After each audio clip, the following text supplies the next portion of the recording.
شاہد اللہ انہ لا الہ الا ہو، سب سے پہلے اللہ گواہی دیتا ہے اس بات کی کہ اس کے سوا کوئی معبود نہیں ہے. والملائکہ، اس کے بعد فرشتے بھی اس پر گواہ ہیں. وَأُولُو الْعِلْمِ قَائِمًا بِالْقِسْطِ، اور اہل علم بھی اس پر گواہ ہیں کہ اللہ کے سوا کوئی معبود نہیں ہے اور وہ قائم فرمانے والا ہے عدل کو. یہ بھی عدل کا تقاضا ہے کہ کائنات کا کریٹر ایک ہے، ورنہ یہ کائنات بیلنس نہیں رہ سکتی. تو اللہ تعالیٰ ہمارا ہے کہ اللہ بھی گواہی دیتا ہے، اللہ کے فرشتے بھی، اور اہل علم بھی گواہی دیتے ہیں کہ اللہ ایک ہے اور اس نے انصاف کے ساتھ ہر چیز کو قائم رکھا ہوا ہے. اور اسی میں امپلائڈ ہے کہ اہل علم اور فرشتے اور اللہ خود بھی انصاف کے اوپر قائم ہے. یہاں پہ اللہ نے اہل علم کا ذکر کیا ہے.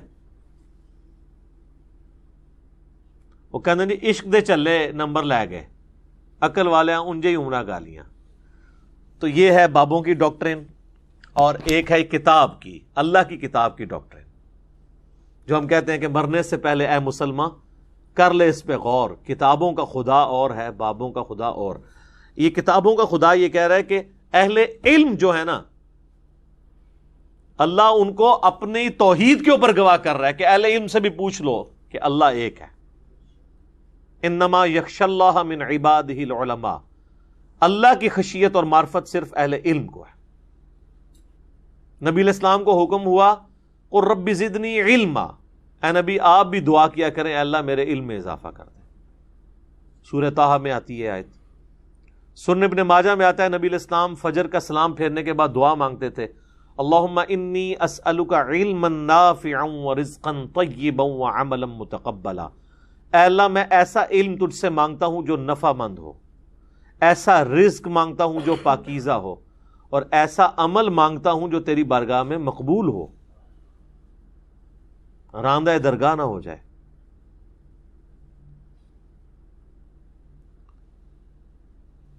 پھر سورہ الزمر میں آیا قل هل يستوي الذين يعلمون والذين لا يعلمون انما يتذكر اولو الالباب. بھلا بتاؤ علم والے اور بغیر علم والے برابر ہو سکتے ہیں؟ نصیحت تو نہیں حاصل کرتے مگر عقل والے. عشق دے چلے نہیں، عقل والے. لا الہ الا ہو، نہیں ہے کوئی معبود سوائے اس کے. بس تسی اللہ ہو ہی پڑھ دو، اے ہو ہو رہا ہے. وہ هو العزیز الحکیم، وہ غالب ہے اور حکمت والا ہے. غالب اتنا ہے کہ جسے چاہے جس وقت چاہے وہ پکڑ کے سزا دے سکتا ہے، لیکن اس کی حکمت اس کی اس کوالٹی کو بیلنس کرتی ہے کہ وہ ڈھیل دیتا ہے. دنیا میں اس نے موقع دیا ہے، فوراً نہیں پکڑوں گا،